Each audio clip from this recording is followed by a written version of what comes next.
Boy, boy, boy, boy, boy. Every time something happens with Sony, it always has to deal with Spider-Man. So now, I guess we'll dive right into this topic today. I've been holding this in all day. Let's get into it. Cue the intro.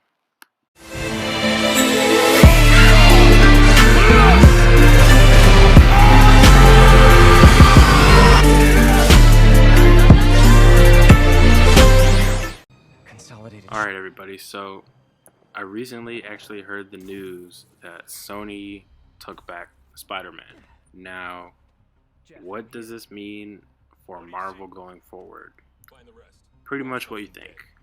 He's not going to be starring in any more, Marvel made Spider-Man movies. He's not going to be able to be tied to Avengers or any big projects until Sony and Marvel can come to a consensus again or something. I don't know.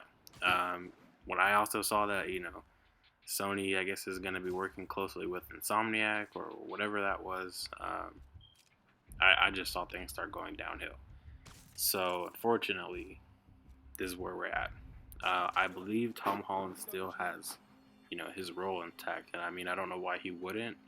He is one of the most popular Spider-Man out there right now, or actors out there that play Spider-Man. So, while other people still do want to see Andrew Garfield and Tobey Maguire come back in a future Spider-Verse movie, if they ever do that.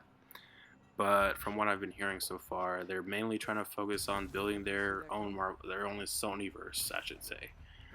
They do have a Morbius film they're working on with Jared Leto.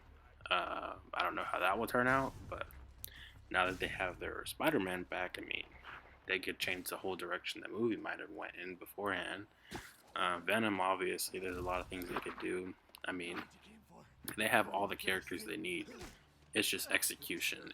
And now that they have made, damn near well, not $1 billion exactly, because they got to take all the taxes, all that, all that crap out. Well, that's fantastic. A really smart decision, young man. And it's gone. Poof. But they made a lot of money off of that one Spider-Man film alone. And believe me, when Homecoming came out, they definitely made a lot more money than they've made off of any of the Spider-Man films, I think, prior. So they're definitely, up there.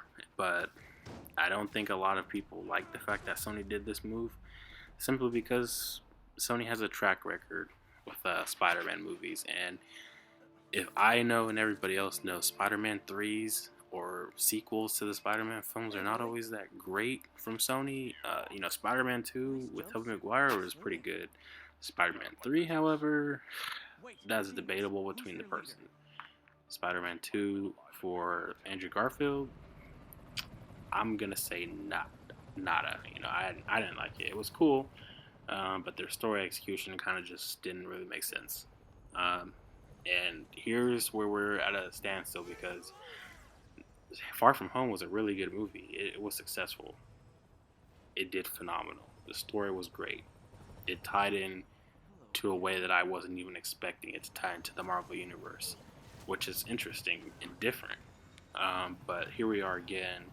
We're at a situation where we don't know what the future of this character could be, because the franchise can now go in many different ways.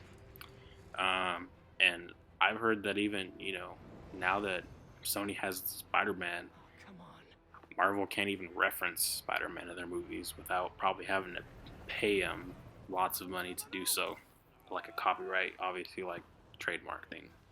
So I don't know the comic situation will be, or how the video game situation will be. I mean, I don't think the video games will be affected too much. I mean, as long as people aren't recreating movies for Spider-Man games, because Amazing Spider-Man 2 also for PlayStation was a disaster. Amazing Spider-Man 1 is pretty good, I'd say. Spider-Man 3, obviously not that good of a game. Spider-Man 1 and 2, first of its kind, so you gotta give them credit where it's due. But going forward, I don't want to see any games related to the movies at all for any real superhero movie or anything like that, because there's no real originality. But moving forward, I am really hoping that Sony can come to some agreement, because I know that this has been mostly about money, and Disney, I believe, wanted to ask for more money to be given to and profits from the movies. I think it was they want 50-50 type of thing, but I feel like that's also on Disney for asking for more money, knowing Sony is not that generous when it comes to stuff like this. So that they're kind of in the wrong too.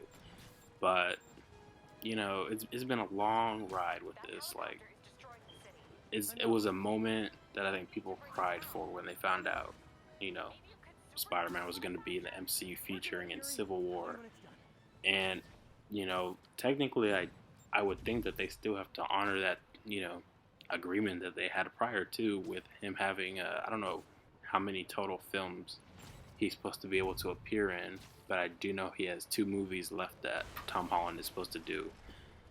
So I don't know if they still have to honor that agreement to let him be in Marvel movies, though. But Marvel, obviously, or I should say Disney, wouldn't make any profits off of that movie. They would probably just, be in the limelight and be praised for the movie being made in the first place. But Sony would be reaping the benefits, as Sony does all the time.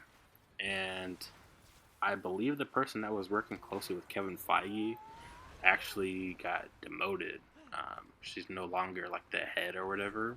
I'm not too sure, but I know some stuff happened with her after I think the little Sony hack or whatever a few years ago. But I believe that she was really like wanting to be partnered with Kevin Feige and get Spider-Man into the MCU and all these amazing stories. But that looks like it's not going to continue. I don't know who the new guy is. I haven't read too much about him, but he doesn't seem to have the same ideals, I should say, for wanting to continue this relationship. But I guess we'll see what happens in the next couple weeks or months. We don't know. This is honestly just random. Like, I did not expect this today. I honestly thought Tom Holland's career as Spider-Man was over, but they confirmed that he would still be playing Spider-Man, and it would be kind of a dumb move for them to not let him play Spider-Man, to be honest. So that would probably be the worst thing, because they're pretty popular, but they're not the most liked, I would say. And I don't know how far apart it will be until Disney can acquire Sony, but I don't think that will happen anytime in the next 20 years, to be honest. But we will see. Now, going back to the whole movie situation, I am partially excited, though. I mean, Venom and Spider-Man, they could do that whole thing, but it kind of is disappointing when it's not going to reference everything. I mean, like, how do you put Venom into the Marvel universe or vice versa when there's no consensus there? Maybe, I don't know, maybe if Sony has some other play where they're going to do something where he's just there in their universe, like he already exists, or if there's some, I don't know, magic beep bop boop or something, snap from Avengers. I don't know if they're going to do something or whatever, but whatever they do, they have to write it really well, and honestly, I don't really trust any of the writers from Sony. I just have that problem. Show me a good Spider-Man movie right now without putting too many villains and too many characters and too many different weird storylines. Just basic Spider-Man movie. When they can do that in this day and age, I'll like it. But as long as they don't mess with Insomniac either and let them have their free creative aspect, I'll be cool. Because also I'm sure Insomniac has a lot of great ideas and a lot of their own original story that they've been planning since the first Spider-Man, because obviously they didn't put everything that they probably wanted to put in there, so they probably are saving that stuff for the next game. Like Venom obviously could have been in the first game, because this is a Peter Parker that's older. I think he graduated college. I'm not sure, he's like in his 20s though. So yeah, but anyway, I'm gonna hop off.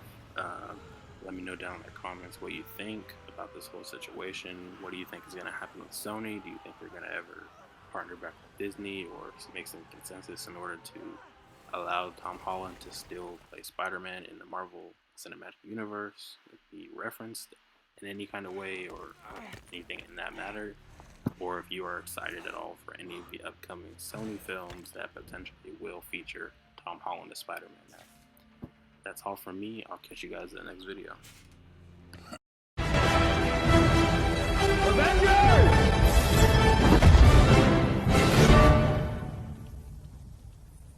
Assemble.